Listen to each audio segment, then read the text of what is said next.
family, and welcome back to my channel. Today is all about taking care of yourself. And this is something that I know way too well in the most negative way. So let me tell you a story. When I started college, I had my mind focused on something way above and beyond where the level I was. My whole life wanted to be a Disney animator, and I developed this drawing talent throughout the years, and I was like, oh my gosh, I'm gonna be so good. I want to be making those movies. And instead of doing my homework, I would watch back to back to back Disney movies and drawing the night away, thinking, I don't need to learn math, I don't need to learn science, I was never good at that, I don't want to be at the school, I want to go to Florida where they make people into creative people who actually make a difference in the creative world. And I thought, that's where I want to be, and I'm grateful to be there. And it is so easy and so relaxing and fun to watch movies and do something that you're naturally good at, and just to do that endlessly while you're going to college. Like, why did I do that to myself? And here's the funny part. With some extra research on my end, I found out that my dreams got crushed because society has moved away from hand-drawn animation and into 3D animation, computer animation, and then I chased that and quickly found out this is really hard because you gotta learn math. I'm not doing that no more.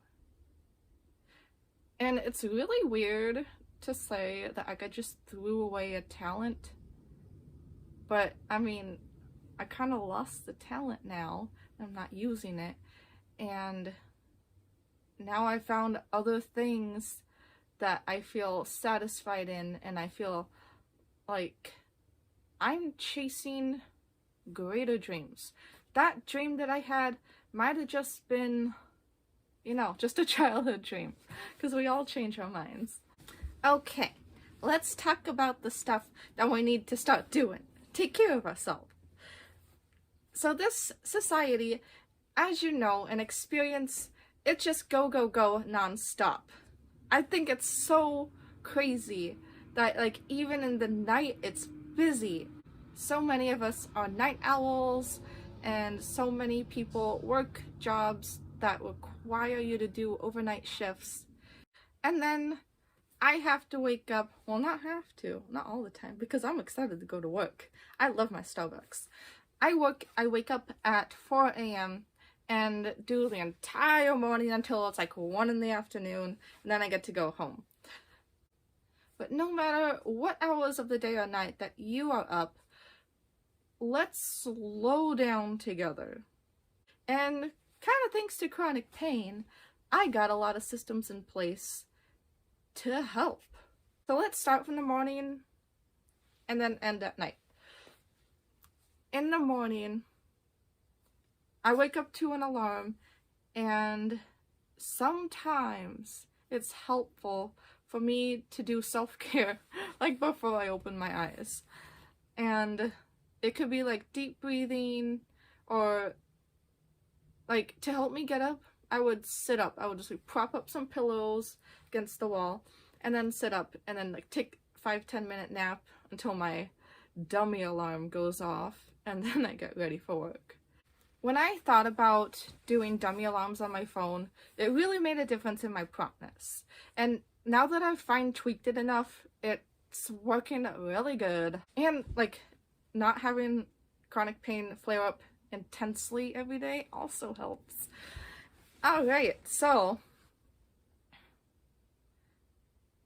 I set my first alarm to get my brain thinking, okay, I gotta think about waking up really, really soon.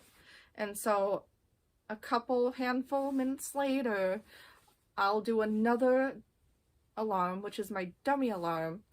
And that's like, okay, you had enough time to snooze and wake up your sleepy eyes. It's time to get out of bed. So I do. And then I get ready and I set up 3 get out of here alarms. 2 alarms go off so that I go like, okay, it's getting closer, it's getting closer. And then my dummy alarm goes off. And that's like, you better leave now or else. And that last alarm that says you have to leave now gives me enough time so that if I'm not quite ready, I can leave a few minutes after that and still be fine. You don't want to, well, at least for me, I cannot do a dummy alarm to like leave now at the last minute that you could possibly leave now, because I found out that things can get in the way, even in the wee hours of the morning, can distract you, and you just end up going late, which is not good. Okay, so you get to your destination, and remember, we are still working on taking care of yourself throughout the day. So work breaks, we can do deep breathing. That is one of my go-tos. And my physical therapist always had me deep breathe in her sessions. And it is kind of a lost cause. I feel like it is coming back though, because of all the mental health that our society is starting to welcome in. And deep breathing, really make sure you go all the way into the bottom of your belly and slowly breathe out. And even just 3 of those can calm you down, refocus your mind, and make you feel better even in chaos. If you're not at work, I like to-do lists. Well, yeah, I like to-do lists. I really like them.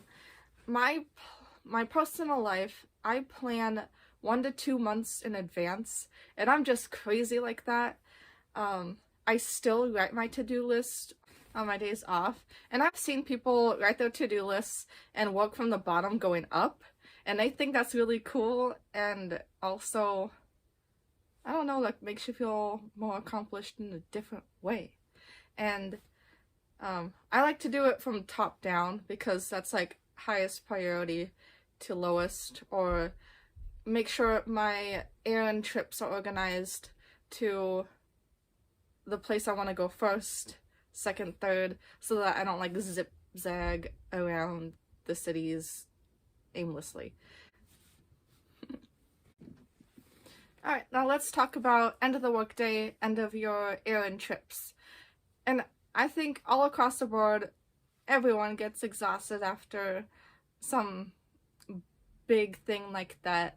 And then you still have the rest of the day to do. Like cook dinner, do some chores around the house, whatever you have. And instead of thinking go, go, go after you just came home, think pause, pause, pause. And that's where I take the biggest chunk of my self-care time, is right after coming home from someplace.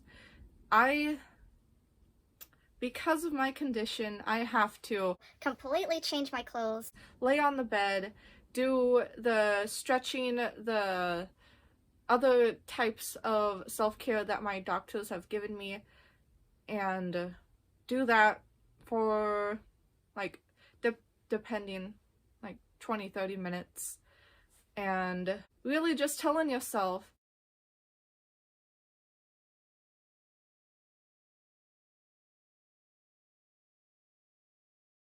I feel like self-care isn't just a thing that you do when you need it, it's also preventative health care, and that's something that I wish I understood more, because for a very, very long time, I didn't know what stress meant. I didn't know what the definition was. I didn't know what stress looked like in my own life, and I didn't recognize it if it happened, because I even told my doctor that I never get stressed. Nope, not me.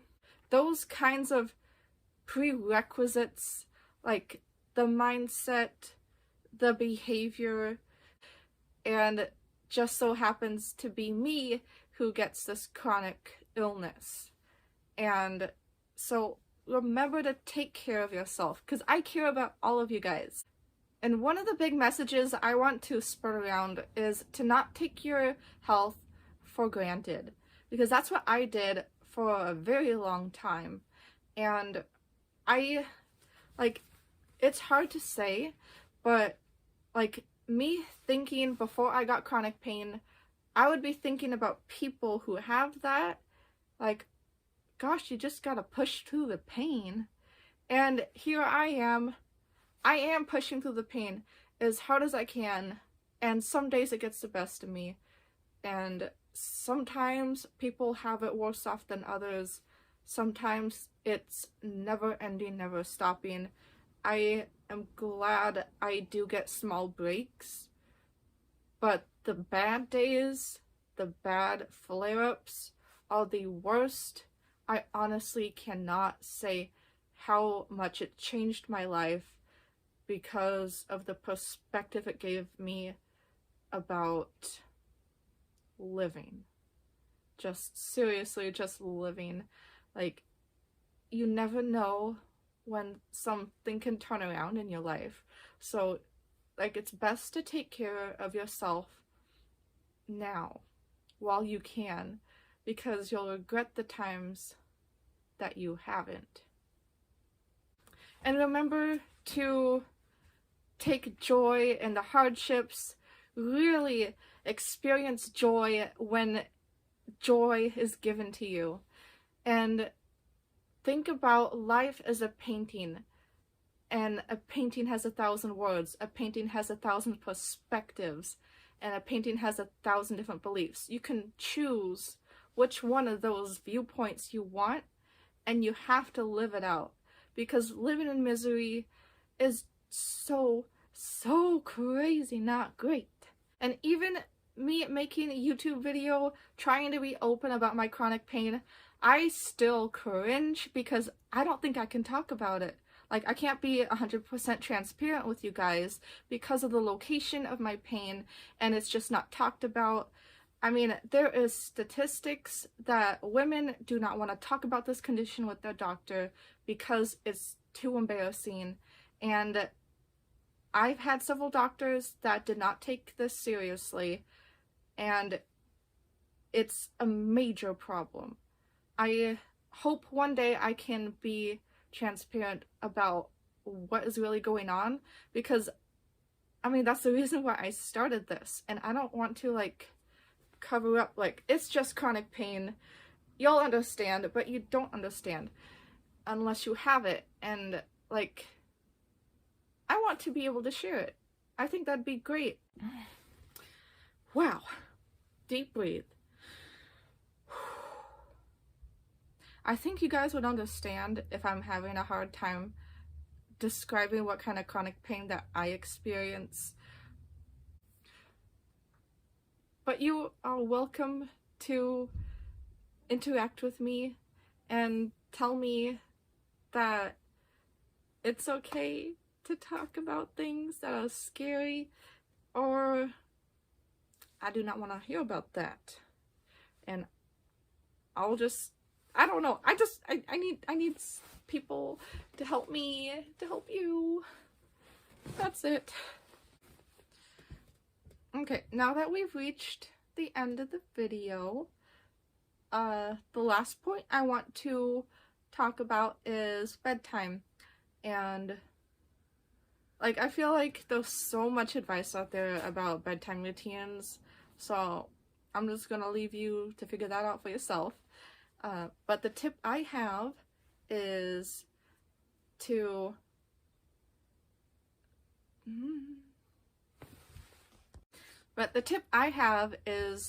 try to get your sleep into one chunk at night, and make sure your bedtime is gonna give you enough time to wake up.